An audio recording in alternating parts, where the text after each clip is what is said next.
Hey guys, welcome to another episode of Cook Cook Cook. Hope you and your family are doing perfectly well. So what we'll be cooking today is a Bisi Bele Bath. Bisi Bele Bath is served as lunch in most part of Karnataka and is very easy and simple to prepare, but with a lot of nutrition. So let's go and see how we can make a delicious Bisi Bele Bath. Let's look at the ingredients that are required to make a Bisi Bele Bath. So I'm going to be using 3/4 cup of rice. So you will have to use equal proportion of tur dal, and we will have good amount of vegetables. So what I've taken here is one carrot, one potato, and about 6 beans, and I have one small capsicum, one brinjal, and a little bit of sweet corn.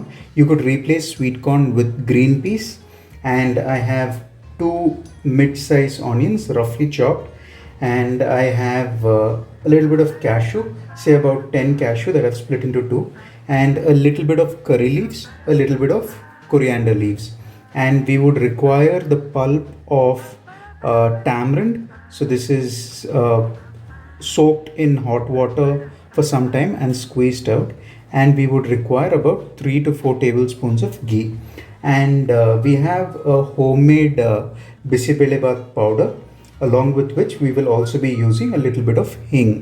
So the powder you could also buy from a supermarket where you have already prepared or ground powder ready to use with your Bisibelebath. So these are the ingredients that we'll be using. So let's go into the process of making the Bisibelebath. To make our Bisibelebath, I have my cooker on the stove. You also have an option of cooking the vegetable and preparing the masala for the Bisibelebath and adding it to the cooked rice. But here what we're going to do is cook everything in a single cooker. So first I have my cooker on the stove, into which I will pour about 2 tablespoons of ghee. Once the ghee is hot, we will add about half a teaspoon of mustard seeds. Now that the mustard has started to splutter, we will add in our cashew nuts. This is about 10 cashew nuts split in two. We will cook the cashews until they turn a little golden. Now that my cashews have turned golden, I will add my curry leaves. So this is a little bit of curry leaves. So make sure to crush the leaves before you add it for any dish. After the curry leaves have gone in, we will add our onions. So this is 2 mid-sized onions roughly chopped. We will have to cook the onions until they turn a little translucent and soft. Once the onions have gotten soft, we will add our first set of vegetables. So this includes 1 carrot, about 5 beans, and 1 potato. You'll just saute these vegetables for like a minute. After about a minute of sauteing these vegetables, you will start getting the aroma of them cooking or starting to cook. That is when we will add a little bit of coriander. Another 30-40 seconds of sauteing will give all of these vegetables the aroma of the coriander as well.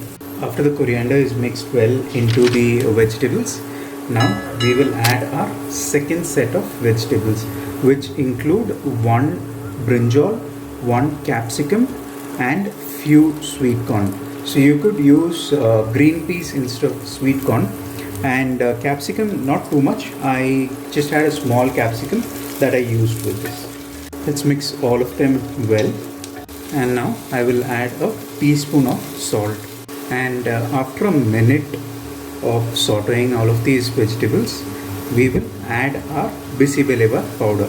So I'm going to be using 3 to 4 tablespoons of Bisibelebath powder. So it depends on the powder that you have. If it is strong basis the instructions on the pack that you purchase, you might have to change your measures. So I will be using 4 from this. Mix the powder well into all of these vegetables, followed by a teaspoon of hing or asafoetida. Now I can already smell the amazing aroma of the Bisibelebath that I will finally have in my plate. So it is time to add my rice and dal. So what we have is 3/4 cup of rice and 3/4 cup of tur dal. After the rice is added, let's mix it well into the masala and vegetables. After you've mixed the rice well with the vegetables, now it is time to add water. So normally when you cook vegetable biryani or vegetable rice in the cooker, you will have to use twice the quantity or double the measure. But Bisibelebath is usually a liquid consistency, so we'll have to use 3 times the proportion of rice and dal that we have taken. So rice and dal together in this measure was 1.5 cup, 3/4 and 3/4. So we'll be using 4 to 4.5 cups of water. The water has gone in and it has started to boil. We will add tamarind.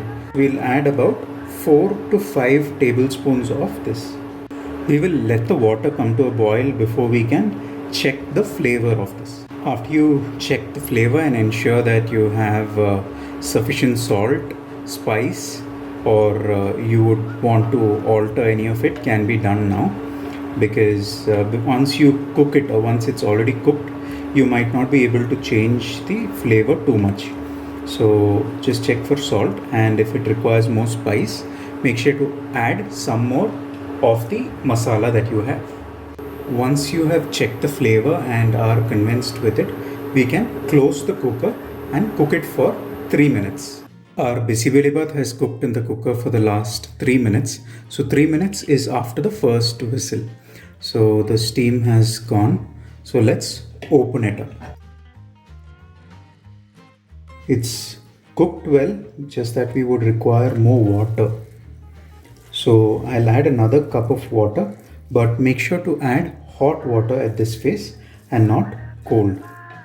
After adding another cup of water, it has reached the perfect consistency of the Bisibelebath that we would require.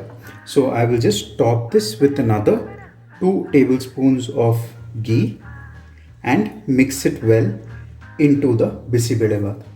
Adding sufficient ghee is very important for the Bisibelebath, because that is what enhances all the flavors of the Bisibelebath while you eat it. So now my Bisibelebath is ready and I will serve it out. Here is our delicious Bisibelebath ready and served. So do try it at home and let us know what you feel about this quick and simple recipe. Thank you so much for watching and have an awesome day.